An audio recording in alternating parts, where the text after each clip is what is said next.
And he just got scared. He said, you can't say things like that. If I had $45 million of cryptocurrency stolen from me, I'd be grasping at every straw that I possibly could to help me. Anybody, every mining pool, anyone. Cointelegraph, help me. BTC version of Bitcoin. It just seems like a bunch of speculators speculating on the future speculation of other speculators. Already more physical shops around the world accepting Bitcoin Cash as payment than any other cryptocurrency, because Bitcoin Cash's price will be higher than the BTC version of Bitcoin's price. What's up, YouTube? My name is Jackson, and today I'm going to be joined by one of the more controversial figures in crypto. He used to be called Bitcoin Jesus, but these days he's busy promoting Bitcoin Cash. This is the CEO of Bitcoin.com, Roger Ver. How's it going today, Roger? Thank you, Jackson. Honored to be with you guys. You guys have been one of the oldest and most reputable media pieces in the entire space, so nicely done. In a series of interviews on Bitcoin.com's YouTube channel, you talk about how when you heard about Bitcoin, you pretty much dropped everything in order to buy Bitcoin. You even sold your Lamborghini to buy Bitcoin. When Bitcoin came along, I thought, oh, I better sell my Lamborghini to buy more Bitcoin, and that's exactly what I did. So I went the reverse direction. Do you remember the exact moment when you realized just how big Bitcoin was going to be? I realized how important Bitcoin was going to be right from the first time I wrapped my head around exactly how it worked. And that was that you can send and receive any amount of money to buy and sell things with anyone, anywhere in the world instantly. And I literally got so excited about it. I spent every waking moment reading about it. I couldn't fall asleep. I stayed up all night, multiple nights in a row. And after just going on this crazy binge of studying and learning everything I could about Bitcoin, I actually got really, really, really sick due to lack of sleep. And I was so sick, I couldn't even drive myself to the doctor. So I called my friend and said, please, can you help take me to the hospital? And they took me to the hospital. This was in San Jose, California.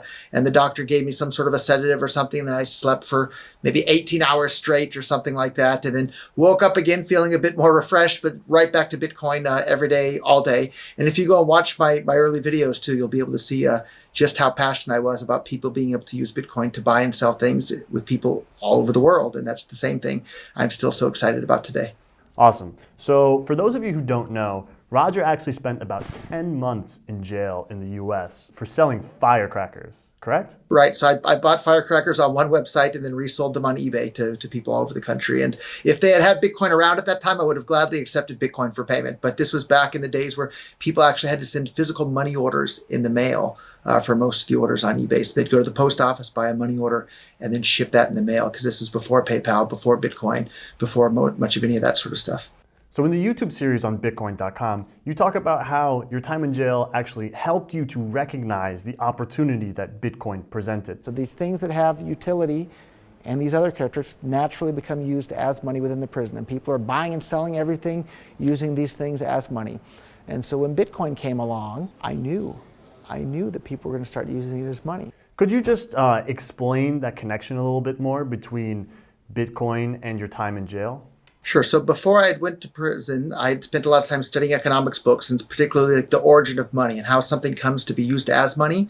And anything that winds up being used as money, it has to have, or anything that winds up being used as a store of value or money, has to have some additional use case outside of just the use case of money. So if you look at in prison, everybody was using tobacco as money because you can smoke it. They're using top ramen soups as money because you can eat it. They're using postage stamps as money because you can mail things with it. All of these things have these additional use cases outside of just being a store of value. So when I saw the prison economy and how people were buying and selling things and how things just naturally became used as money in prison, it validated what I had read about theoretically in the economics books as to what the origin of money was. So I knew from the economics books what theoretically the origin was supposed to be, but I knew practically from my experience in prison what the origin of money was. And it's something that has some additional use case. It has to be easy to store, easily recognizable, easily divisible, easily transportable, or in prison in this case, easily smuggleable.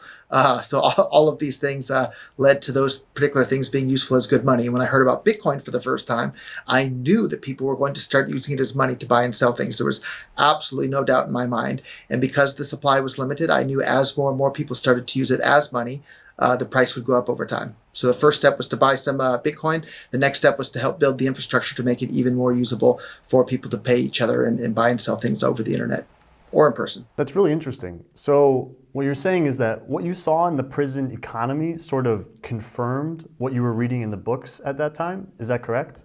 Yeah, a lot of people don't realize it, thankfully, because they've never been to prison. But in prison, there is just this massive internal prison economy where people are doing anything and everything to, earn money and serve their fellow man. So everything from cooking for each other, doing each other's laundry, shining shoes, to, even prostitution services, like anything and everything is going on there in prison for money. And people, you don't have access to normal, dollar bills or credit cards or PayPal or Bitcoin. So you have to improvise and use the next best thing for money. And in that case, the next best thing for money is things like tobacco or top ramen soups or postage stamps. Yeah, it's a barter system, right? I don't even know if you would really call it barter. So like there's specific exchange rates between top ramen soups and postage stamps and tobacco. And I can't remember exactly what the exchange rate is now, but like occasionally like the commissary in the prison would be sold out of one of those items. And you would watch the exchange rate, go up, and people would hoard the particular things and then sell them for more. So like it was really interesting watching prices ration goods in the economy. Whereas if you study economics, anytime the government has, price fixing, it leads to shortages or surpluses. And in prison, when the market, is clearly what's setting the prices within the prison economy, you watch the prices and just how amazing they are at transmitting information as to what goods people want and what people are willing to do for those goods. And it's really, really an amazing micro economy to be able to watch firsthand, to see that all the things that you had studied and read about in these economics books are actually true in practice. So it was really a fantastic learning experience in that sense. So I remember in an interview you did with us actually last year, you said that one of the nicknames you earned in prison was El Peligroso. What on earth were you selling in order to earn that nickname? Yeah, so for those that don't speak Spanish too well, my nickname in prison wound up being El Peligroso, which means the dangerous one. But it was just more of a joke than anything, because all I did every day in prison is once I figured out how things worked, I was able to pay somebody else to do my job within the prison. And I just stayed in my bed all day, every day, reading books. And I hardly left my bunk bed at all. I just stayed in bed reading books all day, every day. So it was just a joke, because at that point, I probably weighed maybe 120 pounds or something like that. And I was just a 22-year-old kid. And, I was as far from dangerous as you could get. So that was like the joke within prison, was to call me, El Peligroso, the dangerous one. You were selling knowledge then, huh? Actually, I remember, speaking of selling knowledge, I remember a specific instance. I made friends with a guy in there that was in there for, a tax evasion or tax problem. He had been selling a whole bunch of phone cards and then didn't pay income tax on it. He was an immigrant to America, so he probably didn't even necessarily know exactly how everything worked. And I was telling him, I said, no.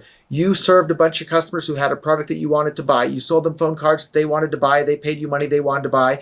It's the government that should be embarrassed for having sent you here. You were helping make the world a better place, and now they're making the world a worse place by sending you here. They're the ones that should be embarrassed for having sent you here. You're not the one who should be embarrassed for being here. You should hold your head up high and say that the guards and the prosecutors and the judges and the IRS, those are the ones who should be ashamed for having sent you here. And he just got scared. He said, you can't say things like that. And he didn't necessarily philosophically disagree. He was just scared to even have those ideas. On Saturday, Cointelegraph reported that an investor, who is allegedly Josh Jones, the founder of Bitcoin Builder, lost $30 million worth of Bitcoin Cash in a wallet hack. Dovey Wan, who is the founding partner of crypto asset fund Primitive Ventures, said that this will play a role in the, and I quote, slow death of Bitcoin Cash. What is your version of the events that led to this hack? So I don't know Dovey Wan or much about her, and I didn't have a chance to follow the hack real closely, but I do recall it wasn't 30 million. I think it was $30 million of Bitcoin Cash and $15 million of Bitcoin Core, BTC. And so that's a really interesting thing right there. Here's somebody that's worth at least $45 million, and he's choosing to keep the majority of that in Bitcoin Cash, not in what everybody's calling Bitcoin today. And so that's a really, really bullish sign for Bitcoin Cash right there, that somebody with that much money is keeping it in Bitcoin Cash and not the same amount in Bitcoin BTC. That's a really, really big deal. And as far as what Dovey says, I don't know her and I don't know much about her, but what an ignorant statement. The fact that hackers are willing to go and steal Bitcoin Cash means that it's something worth stealing. It's something valuable. If it wasn't valuable and wasn't worthwhile, hackers wouldn't be busy trying to steal it. So I've heard the same sort of thing when, there are problems with Mt. Gox and other exchanges being hacked. Hackers wouldn't be hacking these things if it wasn't valuable. So I don't know I don't know what sort of twisted logic she's using to come up with it. This will lead to the slow death of Bitcoin Cash. Bitcoin Cash right now today is the second most used cryptocurrency in the entire world, behind only the BTC version of Bitcoin. And I think that that's going to change in the future because Bitcoin Cash provides a better user experience than BTC does. So as an investor, I'd be looking to Bitcoin Cash. I think that's the smart investment. Bitcoin Cash could potentially go up, 500 or 1,000 times from where it is today. I don't think BTC is ever going to go up. I don't even think it's going to go up 100 times from where it is today. Even 10 times, I'd be really, really, really shocked. That's a very optimistic sort of glass half full perspective. And I remember in the Reddit post the investor made about the hack, he called on the miners to help him do something with the blocks in order to reverse the transaction and possibly get his money back. Is there anything that you can do to help him with this hack? No, I wish there was, to some extent, but on the other side, that's the kind of the whole point of cryptocurrencies. The transactions are irreversible, and if I had $45 million of cryptocurrency stolen from me, I'd be grasping at every straw that I possibly could to help me. Anybody, every mining pool, anyone, Cointelegraph, help me. Right? And I don't blame the guy one bit for asking, but the fact of the matter is there isn't really anything that anybody can do unless the hacker is dumb enough to just deposit the coins directly to an exchange without sending them through any sort of fungibility tool of any sort, something like Coin Shuffle or Cash Fusion on Bitcoin Cash. There's a lot of cool tools on Bitcoin Cash to enable that, but in this instance, it's a little bit sad that those tools will be used to help a hacker. Definitely an unfortunate loss for Josh Jones, if it was him. So moving on January 22nd, a proposal was announced to funnel 12.5% of all Bitcoin Cash mining rewards into a fund in Hong Kong. This fund would be used to support software development for Bitcoin Cash. This proposal was supported by the CEOs of Bitcoin Top, Antpool, and Via BTC, as well as yourself. Together, the companies these CEOs represent control 27% of the mining power of Bitcoin Cash. On January 28th, Bitcoin.com made an announcement saying that until there was a negligible chance of a chain split, this proposal would not go through. Why did you initially support this proposal? Yeah, I'm glad you asked me that question because it sounds like there's more clarification that needs to be done. So we never supported that proposal. The signature came out with our company name and my name on it, but it came out without my permission. And so we never, ever were actually a signer to that. And it didn't come out because of malice. There had been internal discussions and there was definitely talk about it, but I never gave my consent to have my company name on that thing. And we've never actually been a supporter. I only supported people being able to talk about it. So we never changed our position. And I still support people being able to talk about it. And that's one of the things that I love the most about the Bitcoin Cash community is there isn't any censorship on these platforms. People can go and talk about it and advocate it. And, even have the former CTO of Blockstream, Greg Maxwell, shows up on our BTC and comes and argues with us, and he doesn't get banned. Whereas if anybody shows up in our Bitcoin and advocates in favor of Bitcoin Cash, they'll instantly be banned and have their post deleted from there. So it's a really fantastic sign that the Bitcoin Cash community has such a strong commitment to freedom of speech and free minds and free markets and discussing and exploring new ideas. And but to your question specifically, we never signed it, and it was just a communication that came out with our name on it. And later we put a statement out saying that, hey, we didn't sign that, but we do support people being able to talk about it. So it was just a typo then, because your name is just right here. A typo is a little bit too light. There's multiple time zones and Chinese speakers and English speakers, and there was lots of that's and forth, and but it was definitely I was stunned when it came out and it had my name on it because we had not given permission for that at all. So that's where we're at. But I fully support people's right to discuss it. Now, where do you think the motivation for this proposal came from? I mean, you were clearly involved in the discussion. So where do you think the driving motivation for this proposal came from? I think there's some businesses that have been paying Bitcoin ABC to do protocol development work, and they've been paying out of their pocket. And I think they would like to find a source other than their own pocket to help pay for that. And I think that's the motivation for it. So this actually reminds me of a report from Electric Capital that was made in the summer of last year. It said that Bitcoin Cash had lost 32% of its software developers from the previous 6 months. Why do you think so many software developers stopped working on Bitcoin Cash? So I don't think that there was a decline in the number of software developers working on Bitcoin Cash, but there's so many different projects and different things happening in Bitcoin Cash that if they just measured that one specific repository, then maybe there was a decline. But there were a whole bunch of other software repositories and things happening like, Cash Shuffle and, the mint.bitcoin.com. And then there's Bitcoin Unlimited guys and Bitcoin Verde. And there's just a whole bunch of different projects, all over the world busy building all sorts of different things. So the total number of developers working on Bitcoin Cash stuff is probably more today than ever before. So if there was a decline within one repository, that's what they were looking at. But if they looked at the bigger picture, they would have seen that there's more stuff and more action happening on Bitcoin Cash than ever before. So the report was inaccurate, is what you're saying. Sure, great summary. The report was inaccurate if it said that there were fewer people working on Bitcoin Cash. Great. So going back to my previous question, is this proposal of essentially taxing the miners something you would consider if it was at a lower percentage, or are you totally against this sort of fundraising? So Bitcoin Cash, arguably, if you track it back to the original Genesis block of Bitcoin, has been around for over a decade, and there's never been anything like that. I would have to hear some really, really, really strong arguments why such a big, major change should be made to Bitcoin Cash, and I haven't heard any arguments that are even remotely strong enough to get me to think that those changes are worthwhile.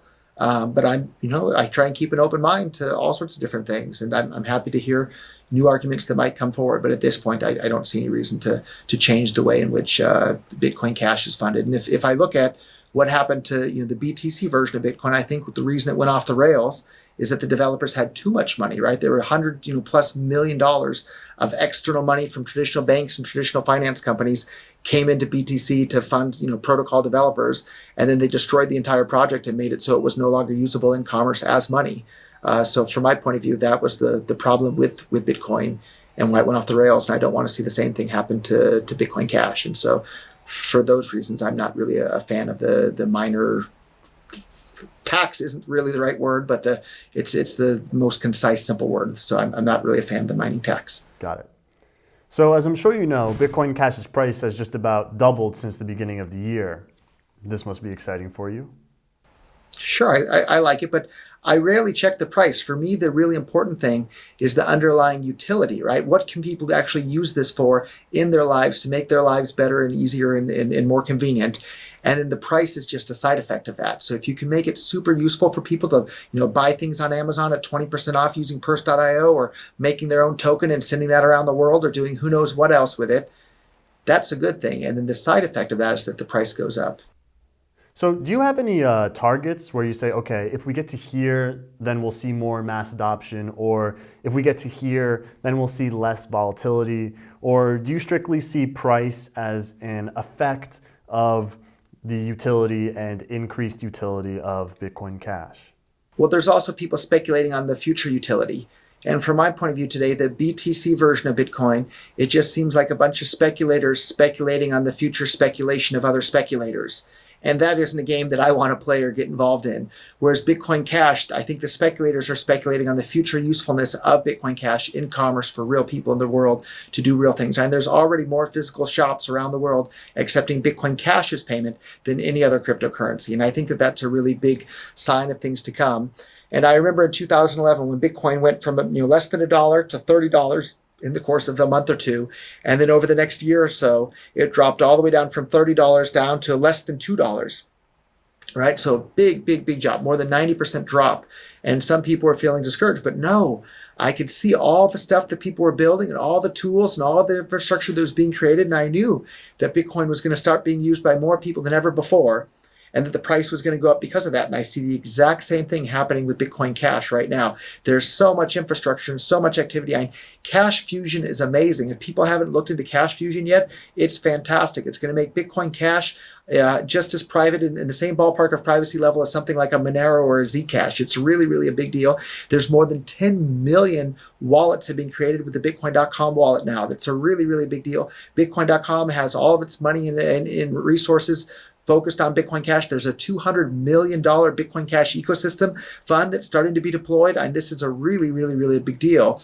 And in terms of adoption on BTC, maybe it's because I don't follow the news so closely anymore, but Man, every time I've had to use it in the last couple of years, it's a bad user experience. The fees are at least 10 cents, if not a couple of dollars, and the transactions take forever to go through, and they can be reversed. And it's not me talking bad about Bitcoin. It's me speaking the truth. Bitcoin Cash has more usefulness in commerce than Bitcoin. And I think the day will come when the price will reflect that, because Bitcoin Cash's price will be higher than the BTC version of Bitcoin's price. I don't think that that's a wild thing to say. I think that that's the future, because when Bitcoin limited its block space, it limited its usefulness in commerce, it's limited its censorship resistance, it limited its ability to be adopted by people around the world. It basically committed, economic suicide or first mover advantage suicide. And for me, as one of the biggest holders of Bitcoin in the entire world and the owner of Bitcoin.com, that's the reason I fought so hard in the scaling debate, because I wanted to see Bitcoin be a success. And today, the cryptocurrency, and I hold dozens of cryptocurrencies.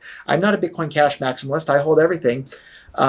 The one I'm the most bullish about, though, is Bitcoin Cash, and I think that that's an interesting sign. That somebody that holds lots of different cryptocurrencies is the most bullish about Bitcoin Cash, whereas you have a bunch of Bitcoin maximalists that only hold one single coin. They only hold Bitcoin. Of course, they're the most bullish on Bitcoin. They're trying to pump the only thing that they hold. Whereas with me, if basically any of the top 50 cryptocurrencies succeed, I'll do just fine monetarily, and I'm already just fine monetarily. I'm here because I want to build the economic tools to bring more economic freedom to the entire world. That's what gets me up every day, 7 days a week to focus on this sort of stuff. So thank you for letting me rant on that topic. No worries. So what do you think about this whole idea of Bitcoin as a safe haven, or Bitcoin as a store of value, as opposed to Bitcoin being used for its utility? Yeah, it's silly. It's absolutely silly. Like I saw firsthand in prison, there's nothing that can ever be used as a store of value that doesn't have a secondary use case. It just plain doesn't exist. In the entire world, I don't think anybody can think of an asset that's only use case is a store of value. It doesn't exist, right? So like to think that Bitcoin is going to be the only thing ever in the entire history of humankind that's only use case is a store of value and it doesn't have some other secondary use case, that's nonsense. The only reason Bitcoin still has the value that it does is because some people are still managing to use it in commerce. But to think that its only use case that it needs to have is to be used as a store of value and it doesn't need another one, man, go pick up an economics book, or if you want to learn the harder way, go spend some time in prison and study the prison economy. All right, great. Thank you so much for coming on the show today, Roger. We really appreciate you coming over and taking the time to talk to us. My pleasure. Thank you so much, Jackson. And people, if you like Cointelegraph's content, share it on your own social media, subscribe to this channel, share their articles, read their articles. They've been around for a long time and they put out great content, and they put out the best animated cartoon images for all their articles of any news publication ever in the history of the world. So thank you, Cointelegraph, for that. Thank you, everyone, for watching. My name is Jackson, and that was Roger Ver. And always, guys, remember to like, subscribe, and hodl. Cointelegraph. Like, subscribe, and hodl.